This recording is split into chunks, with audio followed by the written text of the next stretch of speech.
जय श्री राम। शंखनाद में आपका स्वागत है।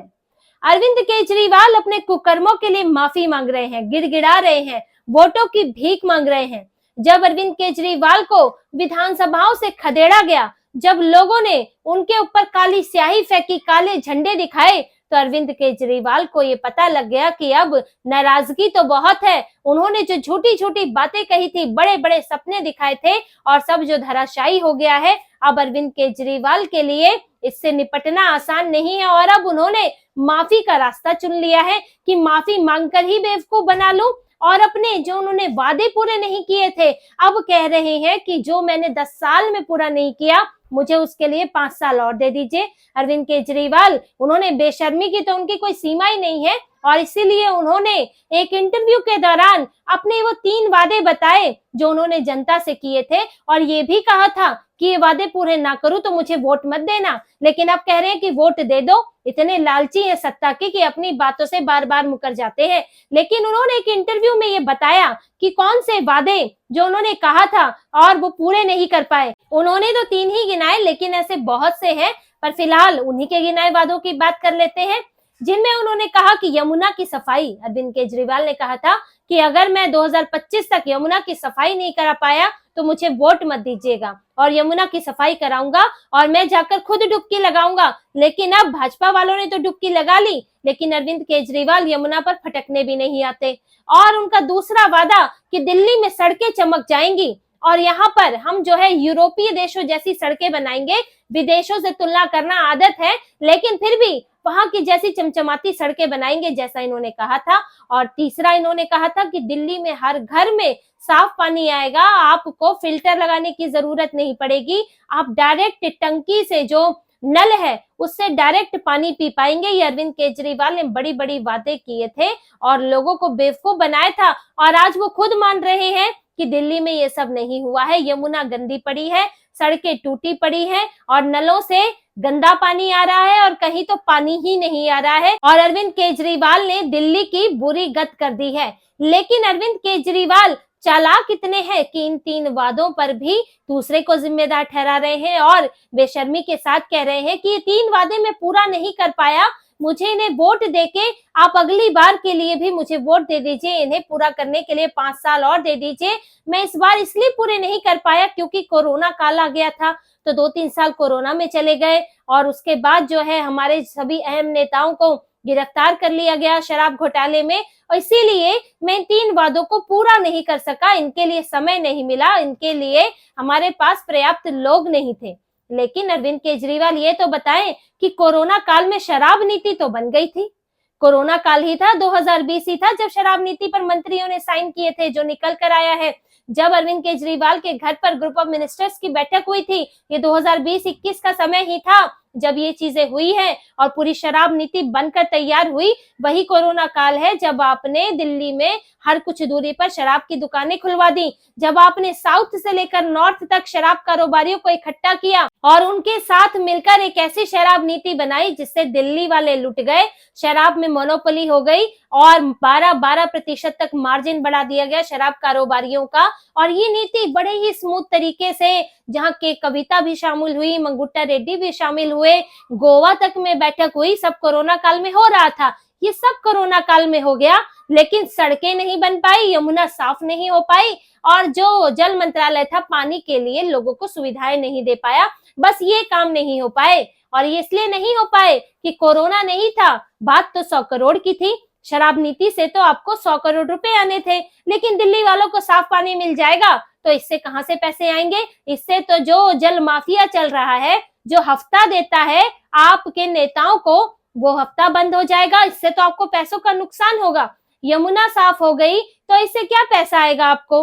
और यहाँ तो जो रेवेन्यू आपने रेवड़ी में बांटना है, वो 1000-1000 रुपए ऑटो ड्राइवरों को या किसी और को भी, किसी और तरीके से भी, जो आप पैसे दो, पैसे लो, वोट दो आप करना चाह रहे हैं, यमुना की सफाई में वो पैसा लग जाएगा। फिर आप ये रेवड़ी कैसे बांटेंगे। और सड़कें अच्छी बना के आप क्या करेंगे। आपके पास तो शीश महल है, आपको जहां जहां से जाना होता है आपको कोई समस्या नहीं होती, आपको तो यहाँ भगवंत मान का हेलीकॉप्टर भी मिल जाता है। तो अरविंद केजरीवाल को क्या मिलता सड़कें बनाकर, क्या मिलता पानी, साफ पानी देकर, क्या मिलता यमुना की सफाई करके। तो ऐसे में उन्होंने कोरोना काल में शराब नीति लागू की और वो काम वो बढ़िया से कर पाए। अब कोरोना काल के बाद उनके नेताओं की गिरफ्तारी की जो बात करें, जो शराब घोटाले में, उसी शराब घोटाले में गिरफ्तार हुए थे जिसे वो फर्जी कहते हैं, लेकिन उसके मास्टरमाइंड तो वो खुद हैं, तो स्वीकार तो कर नहीं सकते सबके सामने। तो इस शराब घोटाले में भी मनीष सिसोदिया अंदर गए थे। अब मनीष सिसोदिया के बाद जल मंत्री जो है अतिशी मरलेना बन गई थी। तो आपके मंत्री ऐसे कौन से मंत्री थे जो जल मंत्रालय नहीं संभाल पा रहे थे, जो यहाँ पर पीडब्ल्यूडी नहीं देख पा रहे थे? तो आखिर कि कहां पर कमी रह गई जो आप कह रहे हैं कि हमारे जो मंत्री थे वो जेल में बैठे थे, वो काम नहीं कर पाए? मनीष सिसोदिया अंदर थे और सत्येंद्र जैन अंदर थे, बाकी तो सब बाहर ही घूम रहे थे। अरविंद केजरीवाल भी इसी साल मार्च में ही गिरफ्तार हुए, तब तक ये लोग सो रहे थे। और ये बात नहीं होती है कि आपने यमुना पूरी तरह साफ क्यों नहीं की, आखिर आप कुछ तो साफ करते दिखते। आप कहते कि कम से कम 60-70% काम हो गया है, जो बचा हुआ काम है वो हम अगली बार पूरा करेंगे। वादा इस तरह से पूरा किया जाता है, समय इस तरह से मांगा जाता है। ये नहीं होता है कि चलो सरकारी चीजें हैं, थोड़ा वक्त तो लगता ही है, लेकिन आप कुछ तो करते हुए दिखते। साफ पानी में कुछ तो साफ पानी आता और गंदा पानी आ जाता है। और वही झुग्गी झोपड़ियों में जहां से भर भर कर वोट मिलता है, जे कॉलोनियों में, वहां इन लोगों को पानी के लिए तरसना पड़ता है। वहां लोगों को टैंकर के आगे मारपीट करके एक एक बाल्टी पानी के लिए मरना पड़ता है। लेकिन अरविंद केजरीवाल को इनसे क्या फायदा? अब वोट याद आ रहा है अंतिम समय में, क्योंकि अब जो है डर लग रहा है कि अब वो राजनीति नहीं चल सकती। कट्टर ईमानदार, बाकी सब भ्रष्टाचारी, अब वो तो नहीं चल सकता। तो ऐसे में अब माफी मांग लो सीधे सीधे और बोल दो 5 साल और दे दो। लेकिन आप 10 साल में आपने कुछ नहीं किया, आप करते हुए दिखते तो लोग आपको आगे के लिए वोट देते, लेकिन आप करते हुए भी नहीं दिखे। और आप जो एक नई पार्टी है, आप कोई कांग्रेस, भाजपा या कोई और पुरानी पार्टी नहीं है कि जिसमें समय के साथ कुछ ढीलापन आ जाता है, समय के साथ कुछ इस तरह की स्थिरता आ जाती है, तो जिससे कि फिर उनको झटके की जरूरत पड़ती है। लेकिन आपकी तो नई पार्टी थी, आप में तो वो जोश होना चाहिए था, ईमानदारी बरकरार होनी चाहिए थी, लेकिन आपने तो लूट खसोटी शुरू कर दी। और आपकी लूट खसोट अब सबके सामने है। आपको 5 साल देकर भी क्या करेंगे जब आपने इन 10 सालों में कुछ नहीं किया? और ये तो आप 3 काम अपने गिना रहे हैं, इसके अलावा एमसीडी आपके पास है। वहां क्या हुआ? ड्रेनेज सिस्टम का वही हाल है। जो दिल्ली में बच्चे मरे, जो तैयारी करने वाले, एग्जाम की तैयारी करने वाले बच्चे राजेंद्र प्लेस में मरे, उनकी भरपाई कौन करेगा? क्या अरविंद केजरीवाल इसका जवाब देंगे? और ऐसे ही दिल्ली की कई समस्याएं हैं जो जस की तस बनी हुई है। और प्रदूषण, उसकी तो वो बात ही नहीं करेंगे। जब पराली पंजाब से जलकर आती है, उसकी गंदगी यहाँ होती है। अरविंद केजरीवाल वो अपनी छोटी छोटी गाड़ियों से पानी का छिड़काव करा देते हैं, वो भी पॉश इलाकों में। ये भी देखने वाली बात है कि यहाँ जे कॉलोनियों से वोट लेकर वहां पर वो प्रदूषण के निपटारे का कोई उपाय नहीं करते। वहां पर वो छिड़काव नहीं होता पानी का। इसी पॉश इलाकों में जहां मीडिया की नजर रहती है, उन इलाकों में जो है वो छिड़काव कराते हैं। तो ये सब आपके वादे, अब इन झूठे वादों पर लोग क्या भरोसा करेंगे?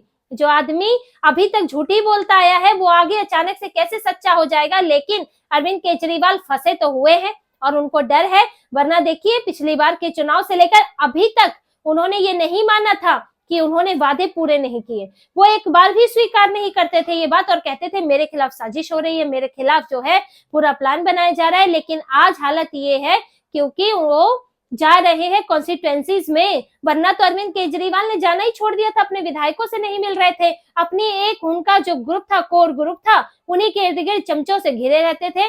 लेकिन अब जब जा रहे हैं और वहां पर उनको भगाया जा रहा है, वहां से खदेड़ा जा रहा है, तो लग रहा है कि गुस्सा तो है, अब शांत कैसे करें। और इसलिए आनन फानन में अब माफी भी मांग रहे हैं। और अरविंद केजरीवाल दिल्ली का चुनाव तो छोड़िए, उनकी तो अपनी सीट पर ही अब जो है उनकी हालत खराब है। जहां लोगों को उनसे नाराजगी है, वहीं उनके खिलाफ मजबूत प्रतिद्वंदी भी मैदान में है। बीजेपी प्रवेश वर्मा को उतारेगी और यहाँ से संदीप दीक्षित जो है वो मैदान में उतर चुके हैं। और शीला दीक्षित नई दिल्ली से ही मुख्यमंत्री थी, नई दिल्ली से ही विधायक रही थी। और अब उनके बेटे इतने साल के बाद जो है अरविंद केजरीवाल ने 10 सालों में नई दिल्ली की जो स्थिति की, उसके बाद जो है अब संदीप दीक्षित वहां मैदान में उतरे हैं। और इससे अरविंद केजरीवाल बेचैन है। इसलिए देखिए, कांग्रेस के 21 चुनावों की घोषणा हुई है, उसके तुरंत बाद अरविंद केजरीवाल ने माफी वाला पैंतरा चल दिया, क्योंकि 21 सीटों पर डर लग रहा है। 3 जो है मुसलमान उतारे हैं, मुसलमान नेता हैं, हारून यूसुफ हैं। और इसके उन्होंने अपने बड़े नेता मैदान में उतार दिए हैं और अरविंद केजरीवाल की 21 सीटों पर उनके विधायक फंस गए हैं, क्योंकि कांग्रेस के बड़े नेता भी कुछ तो वोट काटेंगे और वो तो जीतने की पूरी कोशिश करेंगे। और देखिए, इस बार कांग्रेस के कई नेताओं का तो ये भी कहना है, जीते या ना जीते लेकिन केजरीवाल को जरूर हराना है। जो पिछली बार चल रहा था कि हम जीते ना जीते बीजेपी को जरूर हराना है, तो अब वो केजरीवाल के लिए चल रहा है। और अगर कांग्रेस ने थोड़ा भी अच्छा प्रदर्शन किया तो केजरीवाल की हालत खराब हो जाएगी। और इसलिए अरविंद केजरीवाल नए नए पैतरे चल रहे हैं और यही माफी जो है वो उसी पैतरे का एक हिस्सा है। वो अरविंद केजरीवाल जो अपने लिए 5 साल और मांग रहे हैं, वही देखिए बीजेपी के लिए क्या कह रहे हैं कि लॉ एंड ऑर्डर अच्छा नहीं है, दिल्ली में क्राइम बढ़ रहा है। गृह मंत्री अमित शाह को पत्र लिख रहे हैं और यहाँ सवाल उठा रहे हैं, और उस चीज के लिए सवाल उठा रहे हैं जो कल को जीतने के बाद लॉ एंड ऑर्डर ना इनके पास आएगा ना बीजेपी के पास आएगा। आप सवाल उठा ले केंद्र पर, लेकिन दिल्ली के लॉ एंड ऑर्डर को सत्ता में आने के बाद ना आप देख सकते हैं ना बीजेपी देख सकती है, वो केंद्र के पास ही रहेगा। तो लेकिन जो आप देख सकते थे, यमुना सड़क पानी प्रदूषण जो आप देख सकते थे, जो आपके तहत आता है, आपके अधिकार में, वो आपने नहीं किया। और आज उस चीज के लिए भाजपा के लिए कह रहे हैं कि वोट ना दो, जो भाजपा सरकार में आकर भी उसके हाथ में वो अधिकार होगा ही नहीं। और केंद्र जो कर रहा है उसके लिए प्रदेश की इकाई जिम्मेदार नहीं होती है, क्योंकि प्रदेश की इकाई के पास वो अधिकार ही नहीं है। तो अरविंद केजरीवाल ये जो दोहरा रवैया अपनाते हैं कि किसी के लिए अगर किसी दूसरे के साथ कोई समस्या है तो उसे सत्ता से बाहर कर दो, भ्रष्टाचार का मात्र आरोपी लगा है तो उसे दोषी करार कर दो, और मेरे ऊपर चाहे 1000 तरह के आरोप हो, मेरे कुकर्म, मेरे गलत काम चाहे खुलकर दिख रहे हो, लेकिन मुझे फिर से सत्ता सौंप दो। और अरविंद केजरीवाल का यही दोहरा रवैया है, उनके जो विधायकों पर भी भारी पड़ रहा है। और उन्होंने ये दिखाने की कोशिश की है कि उनके विधायक जो है उन्होंने काम नहीं किया, मेरे नाम पर वोट दो, मैं काम कर रहा हूँ। इसी दोहरे रवैये में अब उनके विधायक भी नाराज हैं, टिकट जो कट रहा है उससे अलग नाराजगी है, पार्टी में टूट फूट चल रही है। तो अपनी पार्टी को समेटना भी उनके लिए एक चैलेंज है, वहां से कांग्रेस और फिर बीजेपी से निपटना भी उनके लिए एक चुनौती बना हुआ है। और इसलिए अरविंद केजरीवाल ने अब माफी का पैतरा चला है, माफी का पासा फेंका है और दिल्ली वालों को बेवकूफ बनाने के लिए एक नया तरीका अपनाया है। तो इसी तरह की और खबरें और विश्लेषण आपके लिए लाते रहेंगे। हमसे जुड़े रहिए, सब्सक्राइब कीजिए, कमेंट कीजिए। बहुत बहुत धन्यवाद। जय श्री राम।